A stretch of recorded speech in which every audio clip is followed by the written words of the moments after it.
Okay, students. Now, as I told you, our two chapters are over.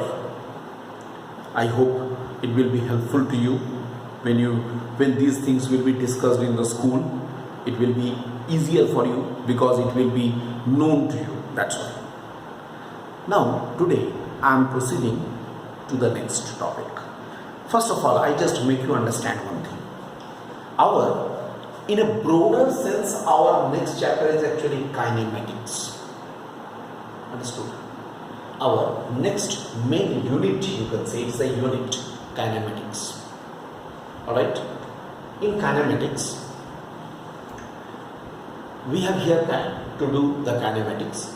Kinematics has two parts. Two chapters are there in kinematics. One is motion in a straight line, chapter number 3. Motion in a plane, chapter number 4 of NCERT. Okay? You have to understand this. Kinematics means as a whole, both together. Motion in a straight line, chapter number 3, and motion in a plane, chapter number 4. Both are coming under kinematics. But first of all, let us see what is kinematics. Kinematics is the chapter, you can write here, kinematics is a chapter which deals with the motion of an object. Okay, kinematics is a chapter which deals with the motion of an object without taking into account the cause of the motion. That means in kinematics what we are doing? We are doing the motion of the object. We are discussing the motion of the object, but we are not discussing the cause. You may ask, what is the cause? Cause means, suppose maybe there a force is acting on the body. That's why the body is in motion and whatever. But we are not concerned at all about its cause. We are only concerned that body is in motion. That's all. Alright? That is called kinematics. And another topic is also there, that is called dynamics. You know, dynamics is another topic. What is dynamics? Dynamics is the topic in which we discuss the motion of an object taking into account the cause of the motion. Means we will be discussing whatever force and in which direction the force and all. That is dynamics. Mind this, both are related with the motion of the object. But in one case, cause is there, in case of dynamics. In another case, in kinematics, no cause. Cause is not our concern. I think you have understood. But at this moment, we shall focus on kinematics. Right? In which we are not concerned at all. We are not concerned at all with the cause of the motion. Fine? And as I told you, since we are going to discuss first this third chapter, motion in a straight line, motion in a plane we shall discuss later on. Right? When we shall discuss it later on, then I will be talking about it. At this moment, I am not talking about this. At this moment, we are concerned with the motion in a straight line. Let us see this. What is the motion of an object in a straight line? Okay. So, let us start it from the grassroots level. That is, one is called rest and motion. If I ask you, what is the difference between rest and motion? Very simple. You will say, if the body continuously changes its position with respect to its background as the time elapses, with the lapse of time, right, then the body is said to be in motion.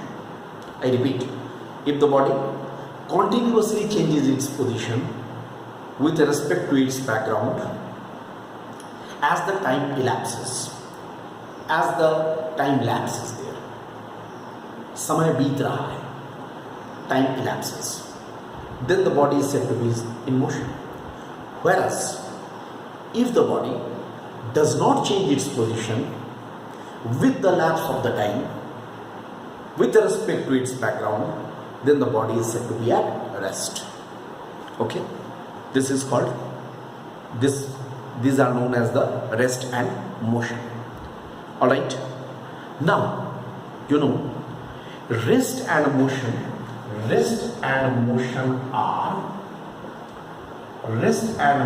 are very important relative terms. They are not absolute. Mind this, they are the relative terms. They are not absolute. They are not the absolute terms, I mean. That means, I mean to say, here, rest and motion are the relative terms. They are not the absolute terms. Means, what is the meaning of it?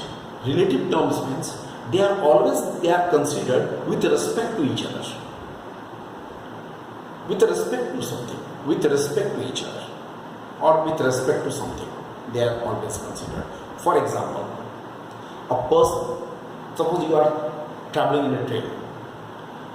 Okay? If you are traveling in a train, you are in motion with respect to the person who is standing on the platform. But you are at rest with respect to your co-passenger, with respect to your fellow passenger. Alright? That means it depends upon with respect to which frame your motion is being considered. Understand? Accordingly it is considered. I hope you understand this. This is the thing. Rest and motion are the relative terms. They are not the absolute terms. Now, look, today I want to discuss motion in one dimension. Very important. Motion in one dimension. Actually, motion in one dimension, two dimension, three dimension. All the three are there. We have to discuss the motion in one dimension. Look, normally people say that if a body is moving in a straight line, motion in one dimension. No, it's not like that. Actually, the motion in one dimension, if an object travels along or parallel to any of the axes, x-axis, y-axis or z-axis. Alright, I tell you the axis system will be like this: x-axis, y-axis, z-axis. As if x and y are in horizontal plane, it's a three-dimensional. X and y are in the horizontal plane, right? If this is x-axis, here is the origin. This is x-axis, this is y-axis, vertical one is z-axis. Isn't it? So, you can see that xy is a horizontal plane. Okay, yz and xz both are the vertical plane.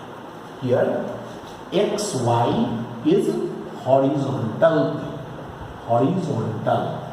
plane, and yz and xz are vertical plane. Now you can visualize, because it is a matter of visualization. It is a three-dimensional consideration. What I said, if the motion of the body is either taking place along a particular axis or parallel to a particular axis at a time, so that only one coordinate will change. For example, if the body is moving either along x-axis or parallel to x-axis, only one coordinate, x coordinate will change.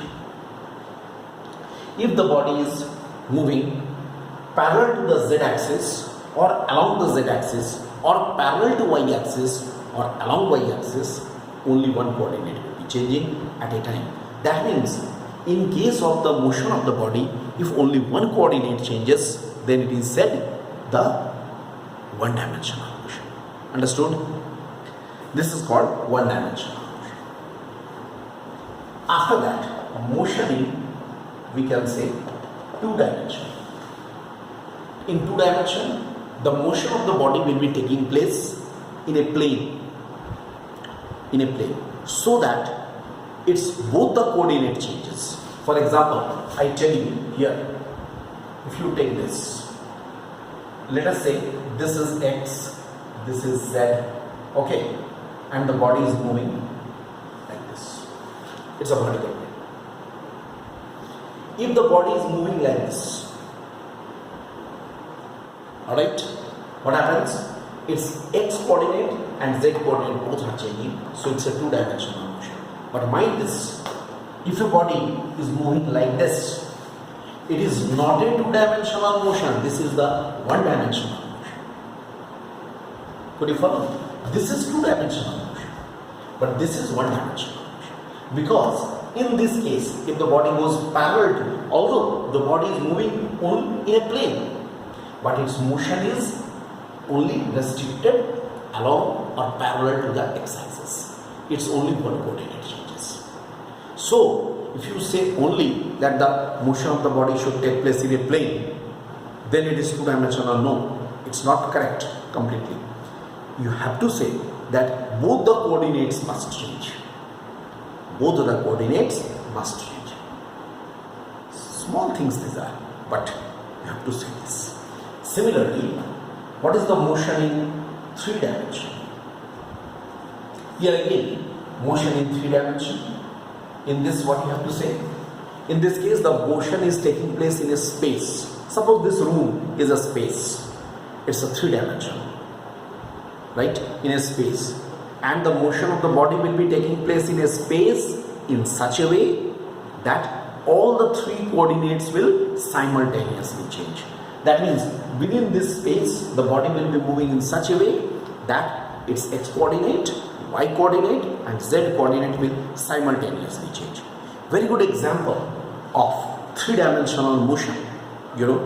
Three-dimensional motion. Very good example for the three-dimensional motion is the motion of an insect. Natural motion of an insect is always, it is erratic. That's why all the coordinates will be simultaneously changing. These are few fundamental points. As I told you, I am starting from the grassroots level and we are going to a very advanced level. Alright? So these are the few introductory things.